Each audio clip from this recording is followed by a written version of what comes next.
सकाळी काय ब्रेकफास्ट करायचा हे आपण रात्रीच ठरवतो, पण कधी-कधी प्लॅन करायचं राहूनच जातं.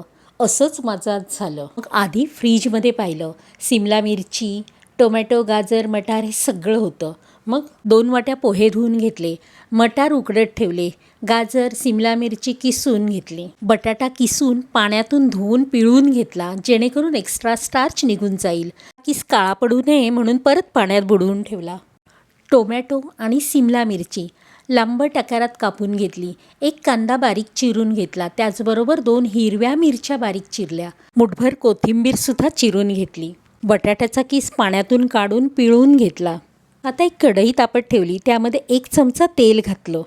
तेल तापल्यावर मोहरी, जिरं आणि हिरवी मिरची फोडणीला घातली. आता त्यात बारीक चिरलेलं आलं आणि लसूण घातली.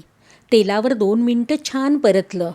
आलं लसणाचा कच्चेपणा गेल्यानंतर त्यामध्ये पाव चमचा हिंग आणि 1 चमचा हळद घातली. आता या खमंग फोडणीमध्ये बटाट्याचा किस घातला. 1 मिनिट परतला. यावर मग उकडलेला मटार, सिमला मिरची, टोमॅटो, गाजर, कांदा घालून स्टर केलं. हे सर्व परतताना गॅसची फ्लेम मोठीच ठेवली. आता यात गरम मसाला, चाट मसाला, चवीपुरतं मीठ, कोथिंबीर आणि कसुरी मेथी घालून मिक्स केलं. बटाट्याचा किस आणि इतर भाज्या घालून ही भाजी तयार केली. आता ही भाजी थंड करत ठेवली. सुरुवातीलाच मी 2 वाट्या पोहे धुवून घट्ट पिळून ठेवले होते. या भिजवलेल्या पोह्यांमध्ये 3 चमचे बेसन आणि 1 चमचा बारीक रवा घातला.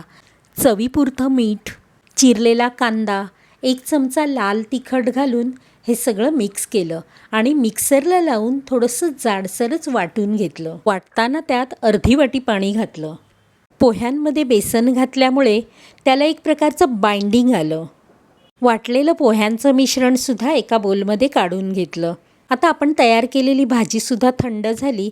या भाजीमध्ये अर्ध्या लिंबाचा रस घातला आणि ही भाजी या पोह्यांमध्ये मिक्स केली आणि एक बॅटर तयार केलं. आधी मी आप्पेच्या तव्यावर तेल लावून 1 चमचा बॅटर त्यात सोडलं आणि आप्पे करायला ठेवले. तसंच बिडाच्या तव्यावर तेल लावलं आणि हे मिश्रण हातानेच थापून थालीपीठ लावलं. साईडने तेल सोडून दोन्ही बाजूनी छान खरपूस भाजून घेतलं. आप्पे पण छान कुरकुरीत तयार झाले.